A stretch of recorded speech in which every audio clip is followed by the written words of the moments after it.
you was nice to her. Right. Too. You lied to us. You lied to us all. You lied to us all. She's not beautiful. She's not. She's not. She's not. She's not. She's not. She's not. Hey friends, we are back. It's Chloe. Hi, it's T or TC. I think I have different names each video, but Right, I'm you're not like, sure. who is she? I would like to welcome you back to the C&T review, where we review any and everything. Yes. So today is going to be a movie review. We have just finished watching Knives Out. Girl, let's talk about this movie. We're just having a conversation about this movie. Basically. So, what we originally did before we started the movie, we were like, all right, what are our expectations for this movie? Mm-hmm. So, we're going to say them first. My expectation for this movie, wrote it down, was very high. Right. It got 4.5 stars on Amazon Prime and a 97% rating on Rotten Tomatoes.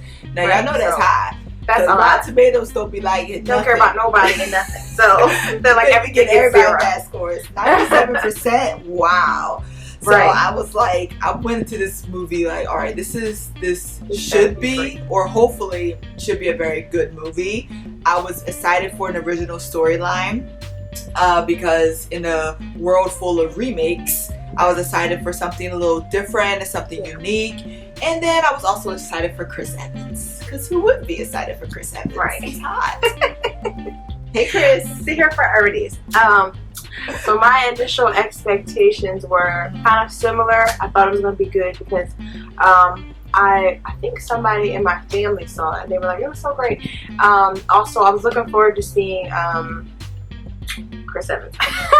Chris Evans and Daniel Craig. Right outside of it. Completely outside. You're so used to seeing somebody in a certain role and you're like, right. Oh, there is something different. This is so cool. Right. So I'm looking forward to seeing Chris Evans. I'm looking forward to seeing Daniel Craig, who in my lifetime is most known for playing James Bond. So yes. Yes. Also seeing Jamie Lee Curtis, who I haven't seen. Yeah, and I in a forgot movie she was in this in movie forever. Yeah. Until you said it, I was like, oh, Jamie in this. She's been killing the game. Right. Killing the game. She's been out here in these streets. Right. I was also surprised to see Lakeith Stanfield. Yes! I was like, oh, he's in this movie. Can I tell you how when his first scene came on, I heard his voice before seeing his face, and I was like, that voice sounds really familiar. That better not be Lakeith because he is at everything. And then it was like, I was like, here he comes. Yes. Here you go in this movie. So yes, he get to is see him in too.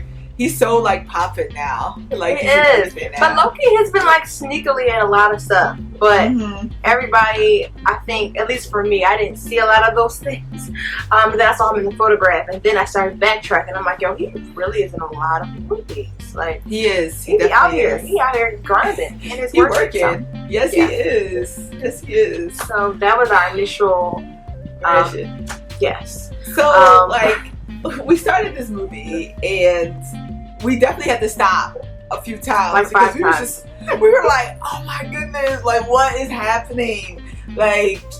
Sidebar, if you haven't seen this movie, you might want to stop this video right now. Spoiler alert. I'm definitely gonna put up a big spoiler alert right here because go and watch the movie and then come back. Yes. And then you can have the conversation with us.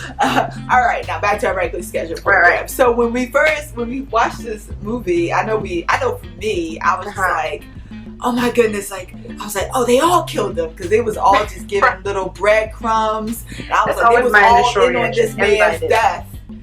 All in on this man's death. Right. And then I don't know, I thought it was all in it. And then when I found out it was actually a suicide, that took me by surprise. Right? I was like, no, this gotta be something else. It can't be a suicide. It started as a suicide and it actually was a suicide, for real. Yeah. What? In these movies, you don't see that often, right? They usually, if it's something that's ruled as a suicide, it's usually a murder by the end of the movie. Nope. Right. Even, I think we kind of called it that we were like, well, it looks like after watching a little bit, but it looks like it's going to be such and such, which it turned out to not be that. But we're like, now we have to figure out the why, and the why was very important because since it was suicide, now we got to know like what the heck this whole movie doing? Because that's really what they did. Like they revealed it was a suicide like halfway through, so you had the whole rest of the movie to now figure out like what actually was what led up to that suicide. I think that was the interesting part about it. Is like usually with these types of movies, even like usually don't see if it was a suicide or a homicide till the very end. So they usually reverse it. So they usually like lead up to it, and then you discover at the very end what it was, like the nature of the killing. This one, they was like, nah, right in the middle. It's a suicide. Here you go. And they're like, let's back it up. And he killed himself, and then there you go. That was that. We was like, wait, so he actually killed himself? What? We're like, what? So what happened? What led up to it?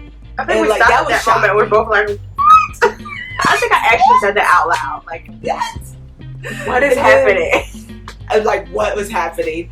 I'm not gonna lie. I did think. So the main chick, the girl that was Marta. Marta's her name in the movie. I don't know her actual name, but Marta was her name in the movie. I'll shout out her name on the screen. So I actually thought that she, like, I thought she was innocent, but I also thought that maybe she wasn't as innocent as she looked. Right, said that. I was just like, because usually they never are. Like, you know what I mean? Yeah. Usually the most innocent looking person is never the most innocent person. Right. And it's always something. They're like, what? Always something. Whether they knew something or they kind of planned something and they were faking a part in it. Nah, the homegirl was innocent, and she was a good person from beginning to end. Right, and I know we I think we kind of got weary midway through and was like, no, she got to be doing something. But then it was good that it turned out that she actually was just a straight up good person. And like Daniel Craig's character said, like, she was a good nurse. Like, what they said, what she thought she had done, she actually didn't do because she was actually a good nurse. Like, which actually made it more sad, honestly, because then by the end of the movie you find out that she actually, which Chloe called that, like, because remember Chloe, you was like either someone switched it and then maybe she switched it back and you were like maybe she gave him the regular doses. Yeah, like maybe maybe she actually didn't give him too much morphine and maybe he actually was fine and then took his life because he thought he was dying. And then took his life thinking, like, Chloe called that, like, when we were like kind of halfway through. Chloe called that and I was like, oh, that was good, but that's actually what happened. Like, which kind of made it more sad because it was like, dang. But also, she was over here freaking out. Right, she literally, because she really cared for him. But the crazy thing is, it's like Daniel's character said, if he had listened to her and let her call the ambulance, he'd still be alive. Because they would have gotten there and they probably would have pumped his stomach, whatever, and be like, okay, you're fine. You're fine. Nothing. Exactly. Or they would have made it all the way to the hospital and realized, oh, you're still alive. What's up? Like, so that, it's sad. It is sad, but like, she did everything she could have. Like, she tried to look for the medicine, which is good that she knew. Like, she was a good nurse because she knew exactly what she needed to get to reverse what she thought she had done. And then she tried to call the ambulance. She tried like several times to be like, no, I'm not going along with your games. I'm calling the ambulance. You need to live. And then he went up and was like, nope, plot twist, I'm killing myself. Gosh. So. But it's so sad because it's like, you know, it was ruled as a suicide. But he only committed suicide because of an attempted murder that didn't turn out to be an attempted murder. Right, but it had to be ruled as a suicide because he did take his life. Right, so there's nothing wrong with it other than that. Right, and because what's his face tried to kill him and he failed at life because she was a good nurse. It's a vicious cycle. Because let's say if she was. Because it wasn't like she was absent-minded. So it's like she didn't look at the labels until after she gave it to him. Which is why she freaked out. Because she's like, wait, what did I just give him? But like he said, she knew what it's supposed to look like. So she was like, she saw what the liquid looked like. I'm like, this is what I gave him. Because she did it so many times. But I think the one thing that I was confused about. Okay, so Chris Evans' character, Ransom. Hey, Chris. I just decided to shout you out. Right. Chris Evans' character Ransom is the one that was charged with attempted murder, right? So he was doing all this after after the granddad had changed his will to give everything to Marta. So I guess I'm about to answer my own question, because I guess in my brain I was just like, what did he think killing the granddad was going to accomplish? But he wanted, because he had already written the will up. Right, because he said that. Because if he didn't say that, he would have been just been like, well, too bad. Like, yeah, he had already written the will up. So it's in the will.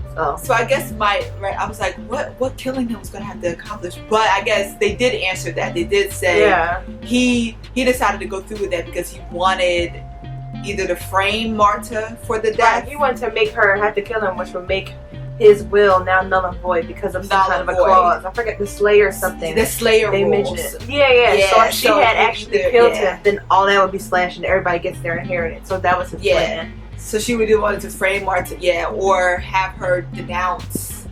And I think originally he wanted Marta to take the fall for the killing. Right. But then when Marta confessed, he found out she didn't do anything wrong, or he wanted to just through. Yeah. Now he just wanted to be like, all right.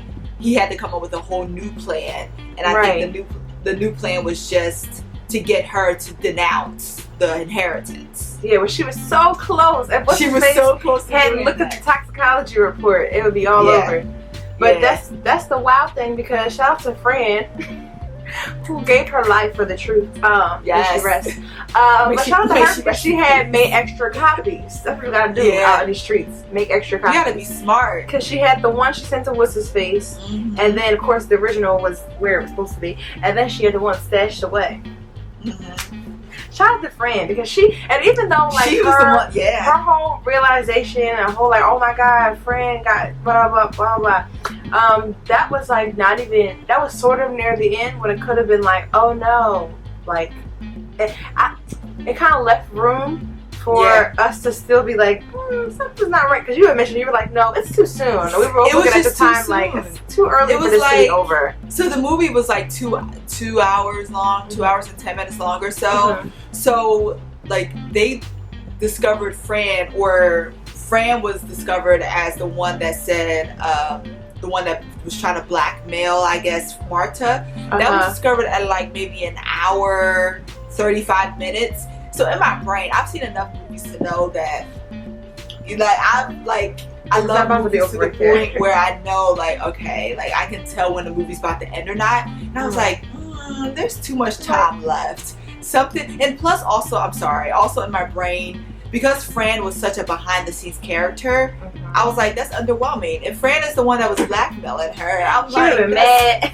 I would have been mad. She'd be like, I hate this movie, it's dumb. I was like, you did all of this to lead up to Fran? Really? The maid who is slinking around in the background the whole movie. Exactly. The maid who we never really got to know throughout this whole movie. We never got to know her. That's the thing. I think in these types of movies, you always get to know the person who has done the crime. Yeah. And so they make sure you get to know that person. Right. And so when they discovered Fran was the one that was blackmailing, I put that in quotes, but blackmailing Marta, I was just we never got to know her. Literally, I had to stop the movie and I said to Chloe, who's Fran? I forgot. She did. I was like, the housekeeper? We had to take a wait, who is Fran?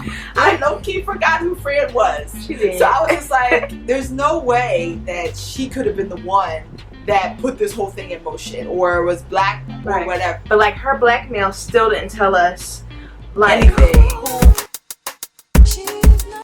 This has been another CNT review. Thank you for hanging out with us today. If you enjoyed this video, please like, comment, subscribe, and check out our other videos. We'll see you next time. Bye!